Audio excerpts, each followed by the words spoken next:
Good evening. Welcome to South Asia Newsline. I'm Lipakshi Khurana. Here are the top stories we're tracking for you on Friday, the 3rd of October. Indian Prime Minister Narendra Modi launches Clean India campaign on radio.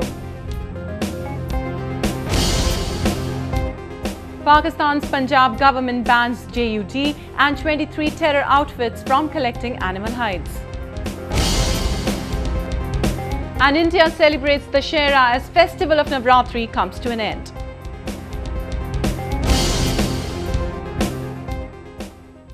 And now for all the details. Taking his Clean India campaign forward, Indian Prime Minister Narendra Modi on Friday addressed the country through radio. He also appealed to Indians to recognize their internal strength.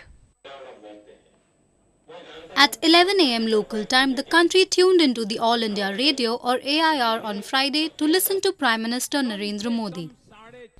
In his 15-minute address, he stressed on the importance of Clean India and urged the countrymen to extend their support to Khadi, the country's traditional handwoven textile. Prime Minister Modi's radio debut, which he promised to make into a regular program, aimed at reaching out to millions of rural population which doesn't have access to television. The ruling BJP said Prime Minister Modi wanted to highlight key issues the country faces in his maiden radio address. He addressed the issues which were in all our hearts, but no one in fact had guided us in those directions. Today the Prime Minister, as a guardian of the country, has addressed the nation through the medium of radio, reaching almost 90% of the country. It is phenomenal. The opposition, however, said the speech failed to provide any clear directions. You can sell dreams, but the dreams don't matter. What matters is reality. And I think that's where this is high on salesmanship and low on specifics, low on blueprint, low on a roadmap for achievement. The All India Radio, which covers 92% of the country's geography, also reaches out to 99% of the population. It still remains the biggest infotainment medium, especially in the interior areas where power supply and TV signals are yet to penetrate. After days of trying to bring down the Nawaz Sharif government in Pakistan, Canada-returned cleric Tahirul Qadri has seemingly switched tactics. The Pakistan Awami Tehreek or PAT chief now says his party is ready to contest the next elections in the country. On the 50th day of his sit-in in capital Islamabad, Tahirul Qadri on Thursday said he will bring a revolution in Pakistan through election.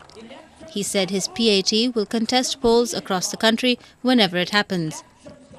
हम सारे पाकिस्तान में, सिंध में, बलूचिस्तान में, पंजाब में, KPK में, कश्मीर में, हर जगह MNAs, MPs, senator उम्मीदवार खड़ा करेंगे. Qadri's announcement of contesting elections is in sharp contrast to claims he made before starting out on his revolution march around 2 months ago. The populist cleric had then said he will throw over the existing system in Pakistan and establish a true democracy.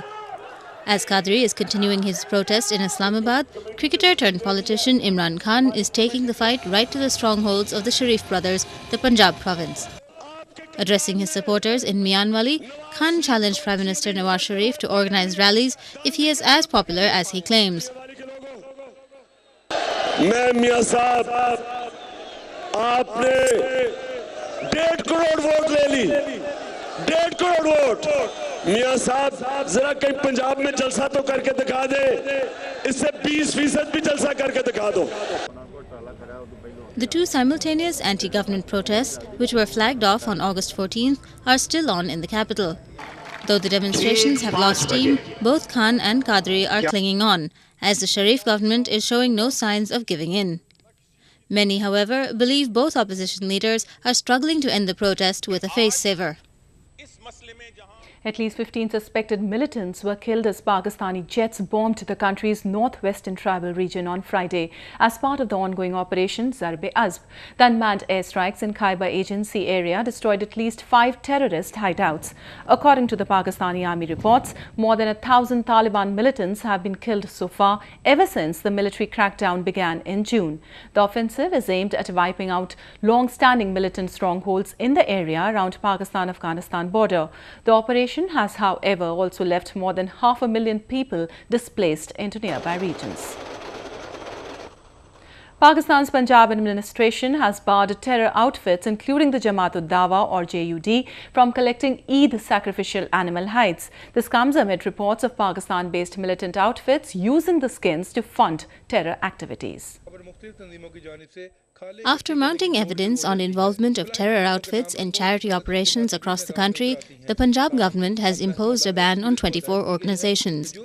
This includes the JUD, Tehreek-e-Taliban Pakistan, Lashkar-e-Jhangvi, Sipah Sahaba Pakistan, Jaish-e-Mohammed, Lashkar-e-Taiba and the Islamic Student Movement. These organizations have also been prevented from collecting hides of animals after the festival of Eid al-Adha. Nearly 10 animals, including goats, cows and camels, are sacrificed in Pakistan during the festival every year. While the sacrificial animals cost nearly $800, their skin is sold at $50 to $60 in the market. These outfits later divert the money collected in the name of charity to fund terror activities in Pakistan and neighboring countries. Though the governments have time and again banned such outfits from doing business during festivals in the past, they have always continued to have their way. According to reports, the JUD, the humanitarian face of the banned terror outfit Lashkar-e-Taiba, alone acquired 100,000 hides from across Pakistan last year. The JUD has been active time and again, sometimes even more than the local administration, in undertaking relief activities when natural calamities strike Pakistan. It was at the forefront during the recent floods in Punjab and Pakistan-occupied Kashmir. Many, however, see it as a way of indoctrinating more and more people to its terror propaganda. It was a happy homecoming for the Indian teams who returned after a spectacular performance at the ongoing Asian Games. Take a look. The Indian women hockey team was received amid flowers and garlands as it arrived in capital New Delhi on Friday. The players who fought a tough battle with Japan settled for bronze after registering a 2-1 win a day before. The Indian squad said they now eye at bagging gold in next edition of Asian Games. हम लोग अच्छा खेले, मतलब 1-1 draw था और last 1 minute में हम लोग गेम को होल्ड नहीं कर पाए, मतलब तो लैक ऑफ एक्सपीरियंस कह सकते हैं इसको, मतलब क्योंकि यंग प्लेयर्स हैं मतलब टीम में, तो इस वजह से हम लोग कोशिश करेंगे कि हम लोग मतलब जितनी हमारे से उम्मीद थी गोल की हम लोग नहीं कर पाए उसको, और हम लोगों ने जो मिस्टेक्स किए हैं उसको अभी उसके ऊपर काम करेंगे ताकि हम लोग और अच्छा कर सकें. Indian boxer Sarita Devi also received a grand welcome in New Delhi on Friday. Devi, who controversially lost her semi-final bout to South Korean boxer Park Ji-na, had protested against the referee's decision and refused to take the medal. The boxer, who later accepted the bronze, said she will work harder for the upcoming tournaments. Yeah, sure. अभी और अच्छा practice करके दोबारा first round second round में knockout करने के लिए कोशिश करेंगे. The Asian Games this year are officially known as the 17th Asiad and have around 439 events in 36 sports and disciplines.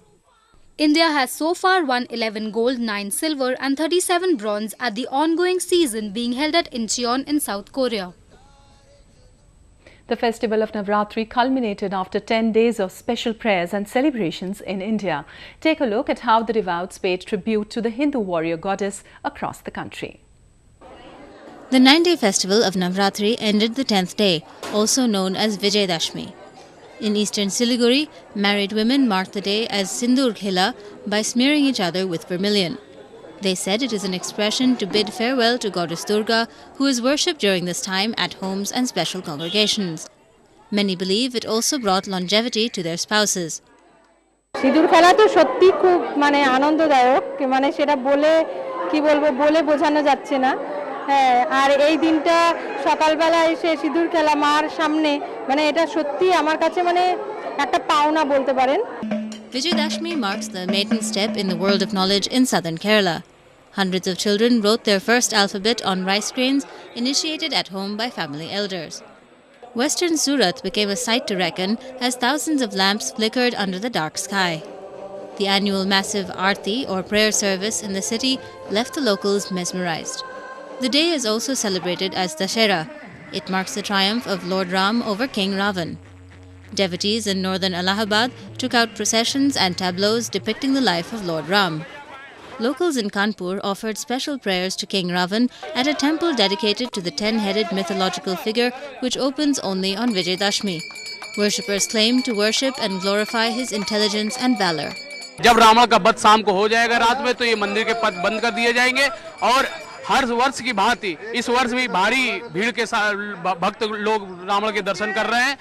The burning of Ravan's effigy is, however, the mainstay of Dussehra celebrations in most of India. Worshippers thronged markets in western Jaipur for last-minute shopping of effigies. Dussehra marks the victory of good over evil. According to legend, Lord Ram, believed to be the seventh incarnation of Lord Vishnu, with the help of his brother Lakshman and ardent devotee Hanuman, killed Ravan, who had abducted Ram's wife Sita. When it comes to adapting William Shakespeare's classics, Vishal Bharadwaj knows the trick. The filmmaker, who can recreate the work of the 16th century writer onto celluloid, repeats his magic for a third time this weekend.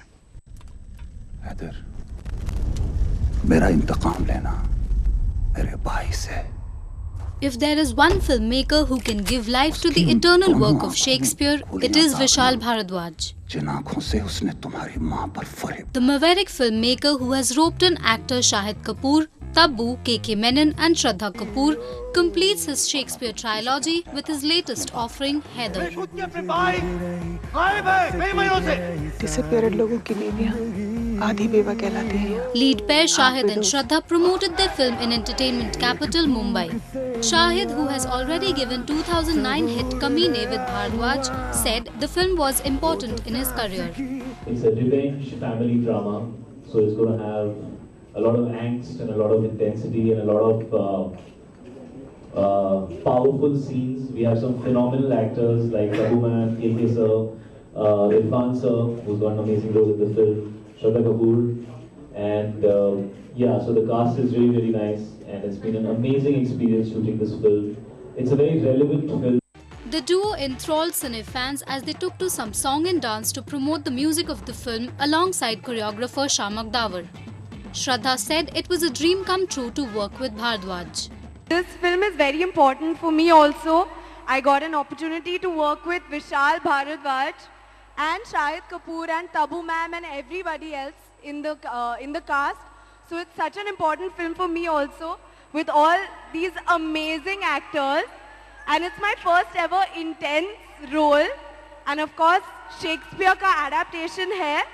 So really, really hope that you guys enjoy it and love it.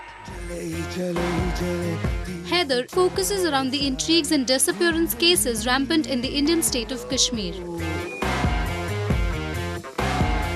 Actor Tabu called in friends from fraternity at a special screening of Heather. Filmmakers Anubhav Sinha, Rajkumar Santoshi, Ken Ghosh and Abbas Tayarwala all came to cheer for the team. Actors Tushar Kapoor and Randeep Hooda were all praised for the film. I just came to wish Tabu, and I'm sure it'll be a brilliant film. I'm hearing great things about it, and the performances and all are supposed to be mind-blowing. Set in the political background of Kashmir, the plot revolves around a young man, Heather, who returns home on receiving news of his father's death and gets to know that his mother is in a relationship with his uncle. What follows is Heather's journey to avenge the sufferings inflicted upon his family as he learns that his uncle is responsible for the gruesome murder of his father.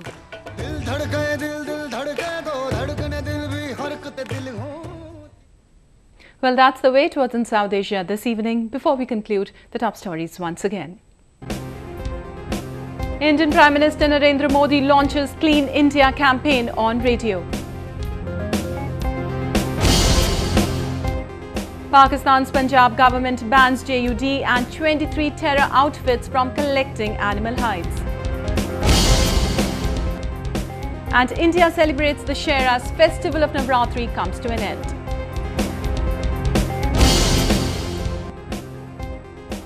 That's all in tonight's edition. We'll see you the same time next week. Have a great weekend. Good night.